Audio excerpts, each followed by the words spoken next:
이 시간 말씀의 조진성 목사입니다.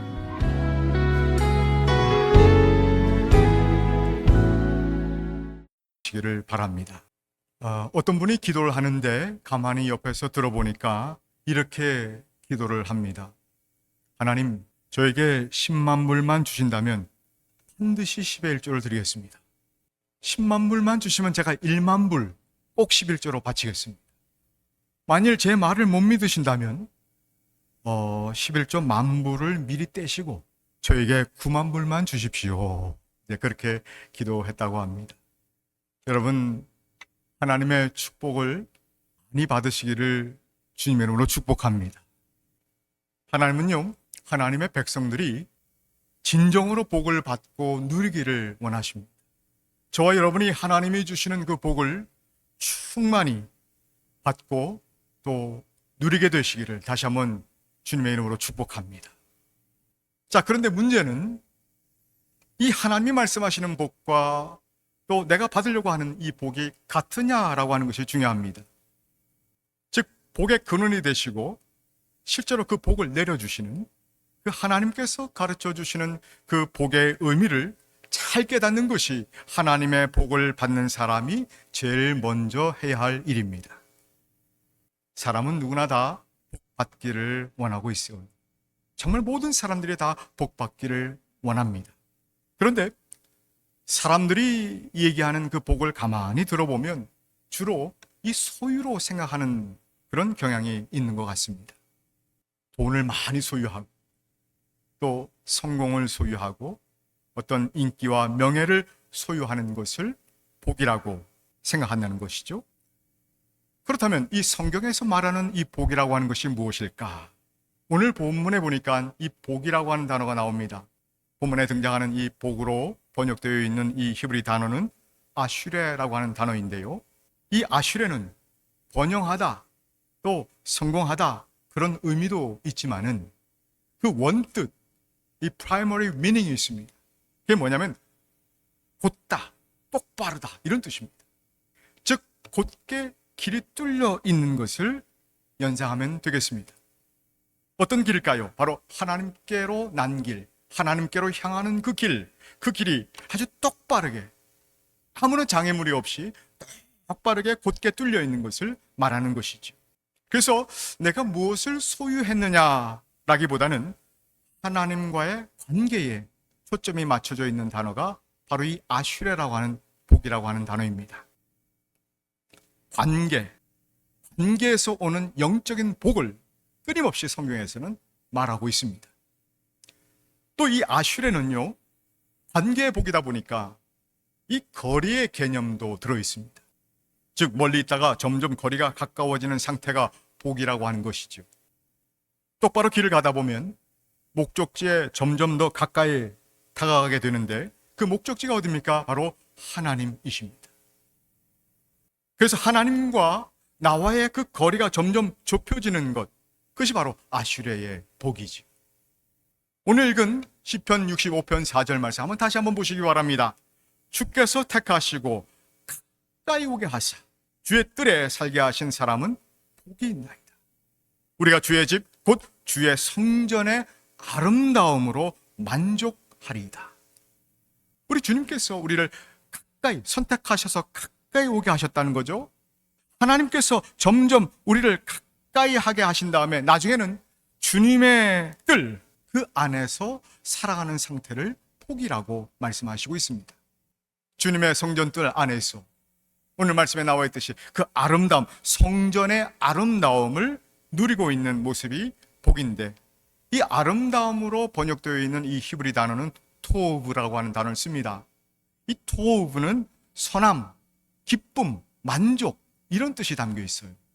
즉 하나님의 성전 그 뜰 안에서 하나님이 주시는 은총, 하나님이 주시는 그 선하심, 그리고 그로 인한 어떤 기쁨과 만족과 행복을 누리고 있는 그 상태, 그 모습이 바로 복이라고 말씀해 주시고 있다는 것입니다. 여러분, 우리가 이 땅에서 부자로 살 수 있어요. 아니면 가난하게 살 수도 있습니다. 많이 가졌을 수도 있고 적게 가졌을 수도 있습니다. 또 일이 술술 잘 풀릴 수도 있지만 일이 잘 안 풀릴 때도 있어요. 또 아플 수도 있고요. 또 건강할 수도 있습니다.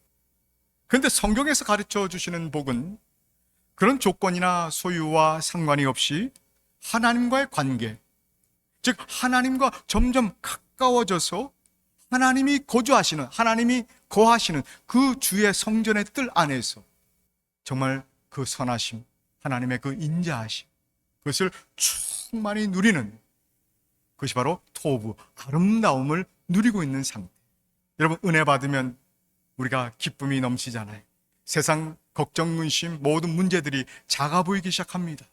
이기고 있지요. 내 내면에서 그 모든 세상을 이기고 있는 그 상태. 그걸 우리 하나님은 아슈레, 복이라고 말씀을 한다는 것이죠. 조금 더 설명을 드려보겠습니다. 이 아슈레가 나와 있는 본문들이 참 많이 등장을 하는데요. 여러분, 그 중에 한번 스크린을 보시면은 시편 94편 12절 말씀이 있습니다. 한번 읽어드리면, 여호와여 주로부터 징벌을 받으며 주의 법으로 교훈하심을 받는 자가 복이 있나니. 조금 이상하죠? 주님의 징벌을 받는 게 복이라고 얘기합니다. 아멘이 나오십니까? 여러분, 왜 이게 복일까요? 내가 하나님의 말씀대로 똑바로 가야 되는데 똑바로 가지 않고 비껴나갔습니다. 왜요? 죄로 인해서. 이 죄로 인해서 비껴나가다 보니까 하나님과 점점 거리가 멀어지고 있을 때에 우리 하나님이 그 멀어진 상태를 그대로 방치하지 않으시고 직접 개입하셔서 어떻게 해요? 징벌과 어떤 훈계로 개입하셔서 그 방향을 다시 원래대로 돌려놓게 됨으로써 하나님과 가까워지는 그런 모습으로 된다면은 징벌도 교훈도 복이라는 것입니다. 하나 더 볼까요? 시편 32편 1절에 보니까 허물의 사함을 받고 자신의 죄가 가려진 자는 복이 있다 그랬습니다. 여기서 복은 죄와 허물이 사해지는 것으로 표현합니다. 죄로 인해서 엉뚱한 길을 가다가 징벌과 훈계를 받아서 다시 바른 길을 가게 하시는데, 그 가운데 이루어지는 어떤 방법 중에 하나가 뭐냐면 우리의 죄와 우리의 허물을 사해 주시는 방법으로 그렇게 인도하시겠다는 거죠. 우리의 인생길을 똑바르게 잡아주신다는 그런 의미입니다. 여러분, 그렇지 않습니까? 죄와 허물은 하나님과 우리 사이를 막아버리는, 그래서 점점 멀어지게 만드는 그런 요소가 이 죄와 허물 아니겠습니까? 그런데 그 죄와 허물이라고 하는 그 장애물을 없애주심으로 우리와 하나님과의 관계가 다시 가까워지는 것, 다시 매끄럽게 소통하는 상태가 되어지는 것, 그것이 바로 복이죠. 복. 이렇게 성경에서 말씀하시는 복은 하나님과 나와의 거리가 좁혀지고 있는 상태, 어제보다는 오늘이, 오늘보다는 내일이 점점 더 하나님과 가까워지고 친밀해지는 것이 바로 우리 하나님께서 가르쳐 주시는 복인 줄로 믿습니다. 그런데요, 이렇게 하나님의 복을 우리에게 주실 때에 하나님과의 관계에 초점을 맞추고 있지만요, 우리 하나님께서는 우리에게 소유의 복, 즉 번영과 어떤 풍요로움과 창대함의 복도 필요에 따라 허락하시는 분이 우리 하나님이셔요. 그래서 이 복이라고 하는 단어가 성경에 보니까 아슈레라고 하는 단어만 있는 것이 아니라 이 바라크라고 하는 단어가 있습니다. 이 바라크는 물질적, 말 그대로 물질적이고 육체적인 복도 주시겠다는 것입니다. 이럴 때는 아멘이 크게 나오셔야 됩니다. 그런데 여러분 잘 들어보십시오.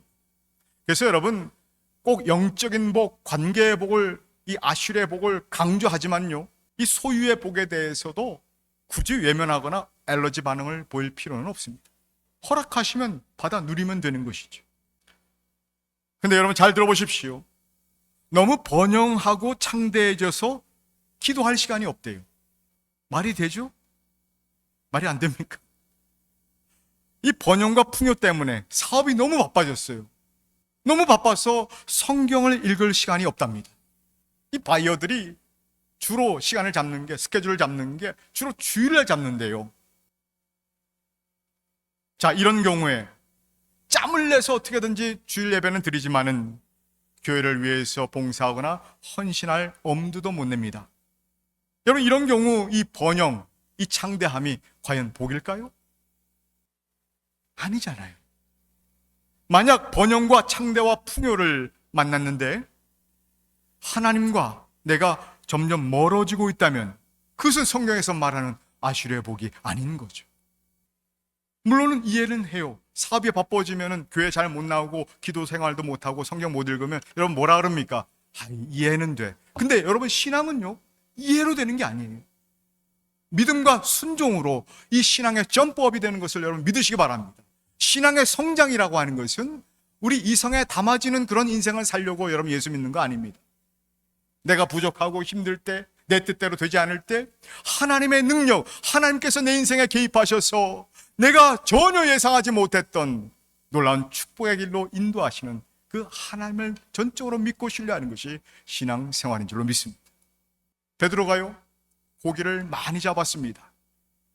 그물이 찢어질 정도로 잡았어요. 그런데 그 풍요로움, 풍어죠, 풍요로움을 만난 그 베드로가 그것 때문에 주님 앞에 무릎을 탁 꿇습니다.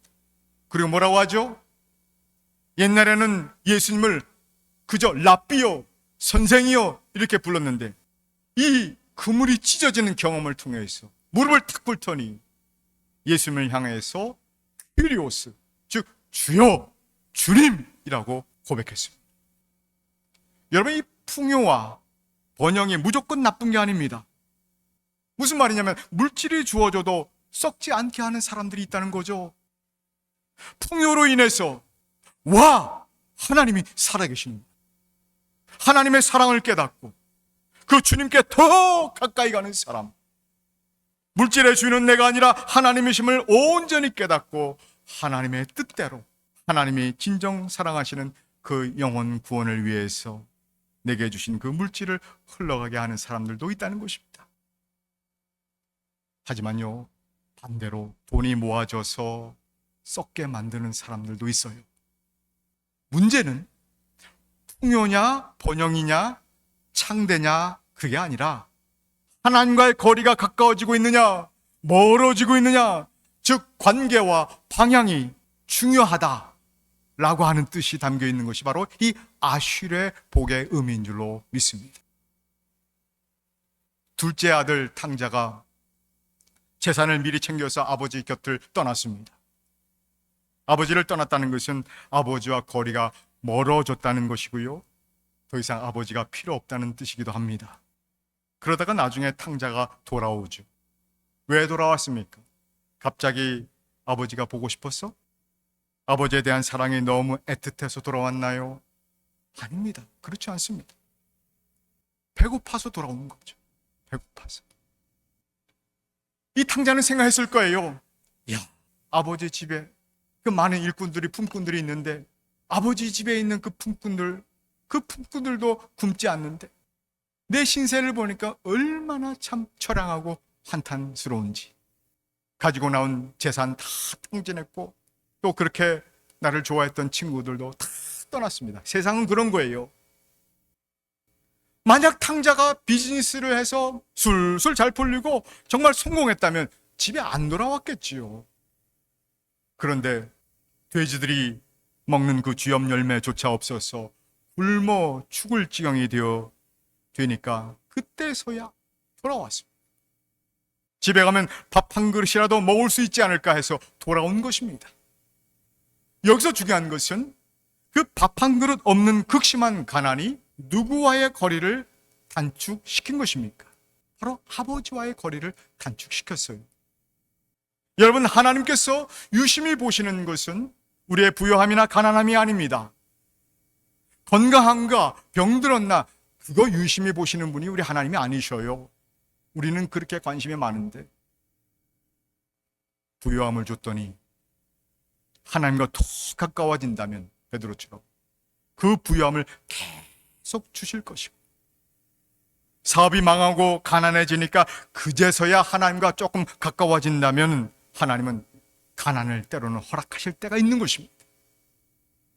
사도 바울에게 왜 질병을 주셨습니까? 네가 너무 자고하지 않게 함이라. 무슨 뜻이죠? 사도 바울이 병든 자들에게 손을 이렇게 얹으면 그 병이 나았어요. 또 심지어 손수건 하나만 올려놔도 귀신이 떠나가고 병들도 떠나갔다 그랬습니다. 그 사울이 가지고 있었던 그 손수건 내가 좀 가졌으면 좋겠더라. 근데요, 하나님은 분명히 하나님의 능력을 이 땅 가운데 나타나게 하시는데 굉장히 좋아하시는 분이에요. 맞습니다. 하지만 그 능력이 나타날 때, 그 능력 때문에 교만해지기 시작하면 우리 하나님은 브레이크를 거시는 거죠. 한번 상상해 보십시오.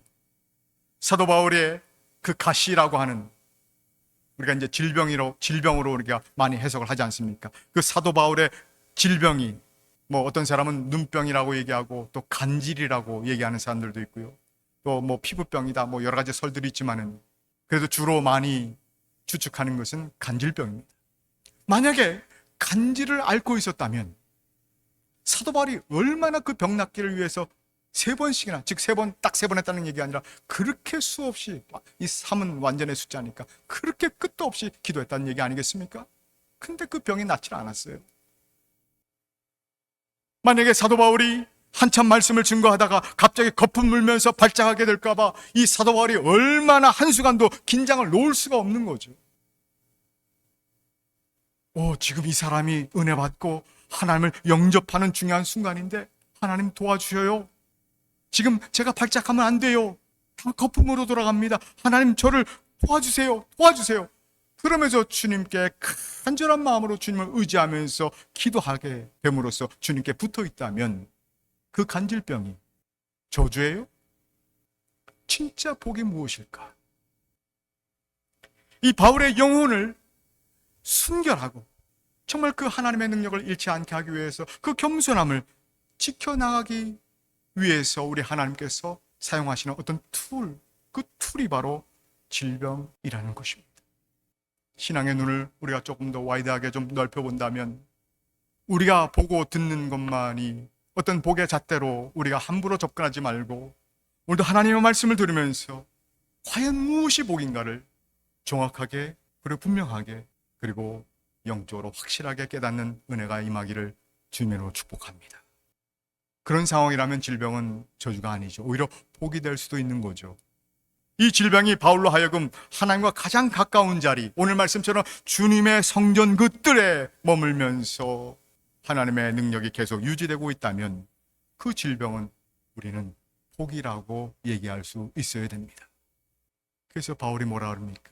내게 주신 은혜가 너무나 내게 족하도다. 물론 병이 고쳐지는 것도 복입니다.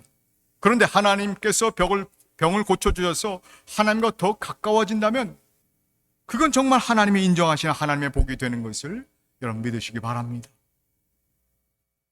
제가 한국에서 목회할 때에 교인 중에 이 중소기업 사장님이신 집사님이 있었습니다. 이분의 신앙이 얼마나 참 신실한지 뭐 새벽 예배, 뭐 수요 예배, 한국에는 금요철야 예배도 있습니다. 금요 예배, 또 주일 예배, 100%예요. 정말 다 예배는 다 참석하시는 분이 있었어요. 그러다가 그분이 갑자기 비즈니스가 갑자기 잘 되는 거예요. 엄청 잘 됩니다. 교회적으로 얼마나 기쁨이 넘치는지. 순식간에 정말 비즈니스가 3배, 4배 급성장을 하는 것입니다. 그런데 이 집사님이요, 회사 일이 점점 바빠지니까 급기야 주일 예배를 처음으로 빠졌습니다. 좀 놀랬죠. 그럴 뿐이 아닌데. 근데 그 이후에 한 번 빠지니까 어떻게 해요? 2번 빠지는 것은 식은 죽 먹기. 여러분 사다리 아시죠? 사다리는 정식 간격으로 이렇게 탁탁 올라가 있잖아요. 그렇죠?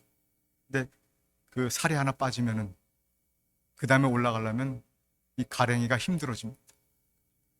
주일도 마찬가지. 한 번 빠지는 건 되게 쉬워요. 2번 빠지는 거 더 쉽습니다. 3번, 4번, 한 달, 6개월 빠지는 거 식은 죽 먹기. 거기에 오히려 익숙해집니다. 다시 나오는 거 정말 힘들어요. 이 집사님이 슬금슬금 주일을 빠지더니 나중에 어느 날 이 회사 직원이 사기치고 도망가. 그 바람에 회사가 완전히 부도가 났어요. 순식간입니다. 그런데 엎친 데 덮친 격으로 이 집사님이 큰 교통사고를 당해서 한쪽 다리가 완전히 부서져서 이제 수술을 받아야 되는데 그 수술이 잘못되면 그 다리를 뭐 절단하니 뭐 절단 안 하느니 뭐 그러고 있어요. 병원 신방 가서 병원에 들어갔는데, 병실에 들어갔는데 집사님이 반대쪽으로 이렇게 누워 있습니다. 집사님, 저 왔어요. 그렇게 불렀는데도 돌아 눕질 않아요.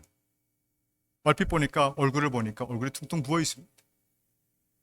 울었던 것 같아요. 그래서 제가 생각했죠. 뭐 소위 잘 나가던 사람이었는데 하루아침에 저렇게 됐으니까 얼마나 서러울까.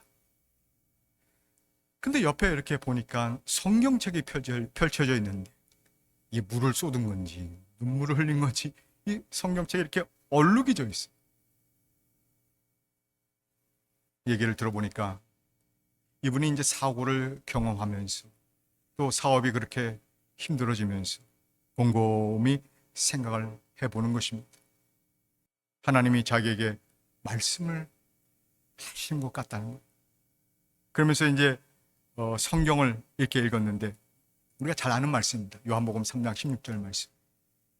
하나님이 이 세상을 이처럼 사랑하사 독생자를 주셨으니 이는 저를 믿는 자마다 멸망치 않고 영생을 얻게 하려 하십니다. 너무나 잘 아는 구절인데 이 말씀에서 더 이상 진도가 안 나가는 거예요. 그 말씀이 내 마음을 이렇게 치는 듯하게 이렇게 들려오더라는 것입니다. 그 하나님이 정말로 자기의 이름을 부르는 것 같아요. 하나님께서 아무개 집사야, 내가 너를 사랑한다.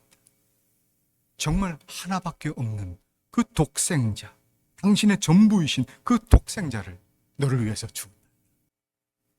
그렇게 말씀을 하셨다는 거죠. 여러분, 하나님께서 당신의 전부를 나를 위해서 주셨다라고 하는 것이 자꾸 묵상하고 깨달아지니까 갑자기 내 뱃속에서 울컥하더랍니다. 울컥. 갑자기 울분에 복받쳐서 막 주체할 수 없이 눈물이 나더라고요. 자기도 평생 신앙생활하면서 처음 겪어봤다는 거죠.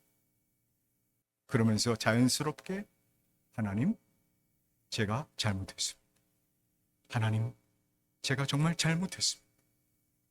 저는 하나님을 사랑하지 않았고 하나님이 주신 그 부요함을 사랑했군요. 하나님이 주신 그 선물을 사랑해버렸습니다. 선물을 주신 하나님을 사랑해야 됐었는데 그걸 무릎을 치면서 깨달은 거죠.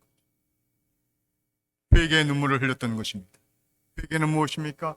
하나님과 나와의 거리가 점점 가까워지기 시작했다는 증거 중의 증거가 바로 회개입니다.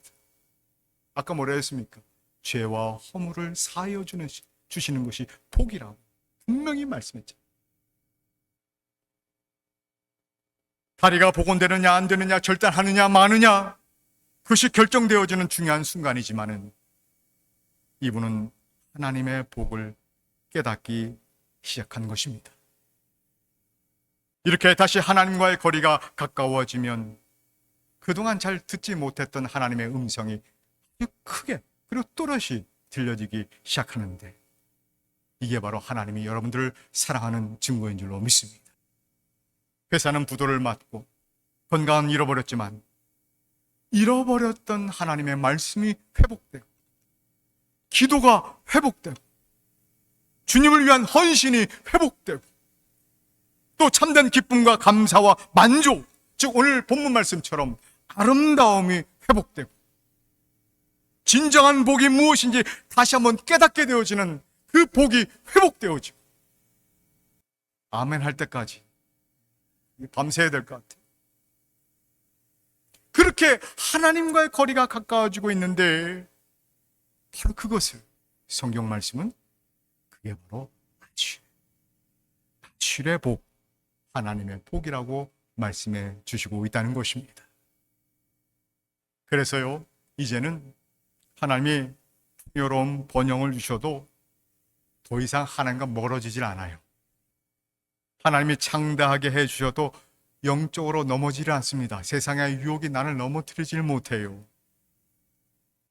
왜냐하면 번영과 창대를 사랑하는 것이 아니라 그 번영과 창대함을 주관하시는 하나님을 더 사랑하고 또 그분의 뜻이라면 그분의 뜻이 어련히 서려 있는 이 하나님의 말씀을 대할 때 정말 떨리는 말씀, 내게 주신 말씀, 나를 사랑하신 그 하나님, 그 말씀을 붙들고 그래서 하나님과 더 가까이 거리를 좁혀가는 그 모습, 그게 바로 진정한 아실의 복인 줄로 믿습니다. 그 복이 있어요.